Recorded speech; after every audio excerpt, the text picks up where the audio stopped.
At this stage, we're still awaiting for that wreath ceremony to get underway.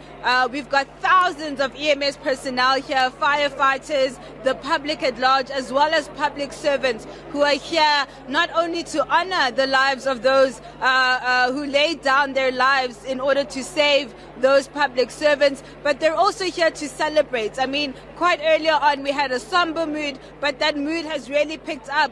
People are seeing that these lives were not lost in vain. So it does not help to cry because these people were dedicated to saving lives. That was their job.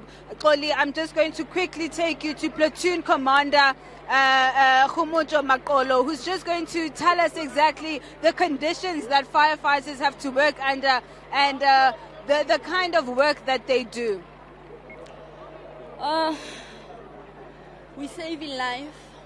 We save in property. We pray every morning before shift, then forward we go. That's what we do. We fight fire. Fire is dangerous. It can burn us. We're waiting for that every day when we're reporting for duty. We don't know if we're going to go back home, then see our family.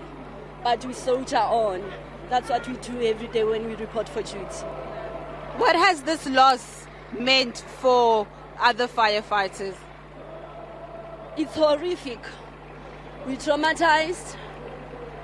Every one of us, we're imagining. Every one of us is asking himself, it could have been me in there. Yeah. And what will you remember most about your colleagues that lost their lives in this building? They dedicated. They fight in fire. They protecting lives. That's why they were in there, 23rd floor. Going up there, not anyone can do it. It's not a child's play.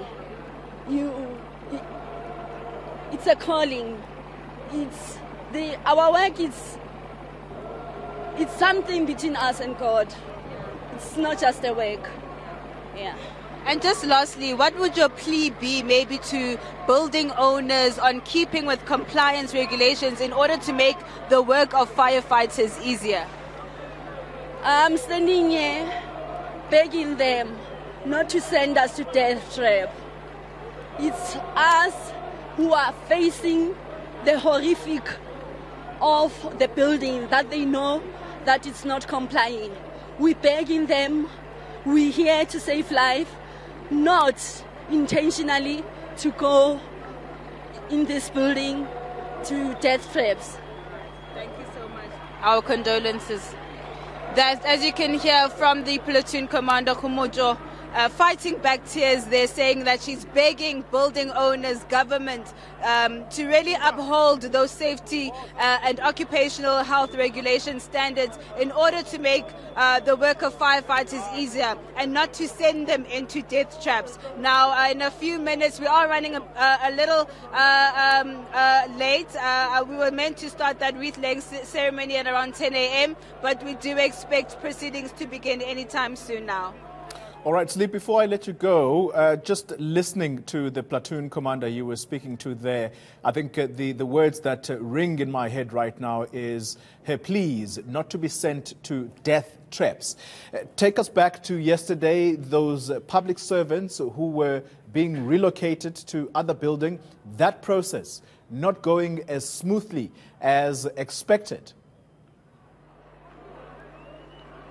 Definitely a lot of confusion in and around the CBD yesterday as evacuations began in 8 buildings which have also been deemed non-compliant. We also understand, of course, that engineers are busy assessing those buildings and the integrity of those buildings. Many of these buildings house several departments such as Treasury, Social Development, e-government, very key departments where service delivery is quite an essential service and where people come on a daily basis to those particular buildings. But yesterday, there was no information coming from the provincial government as to where public servants are being relocated to or where these departments are going to be stationed. All we knew was that they were going to be evacuated and that they were going to be put in temporary sites. I was literally running around speaking to public servants, asking them,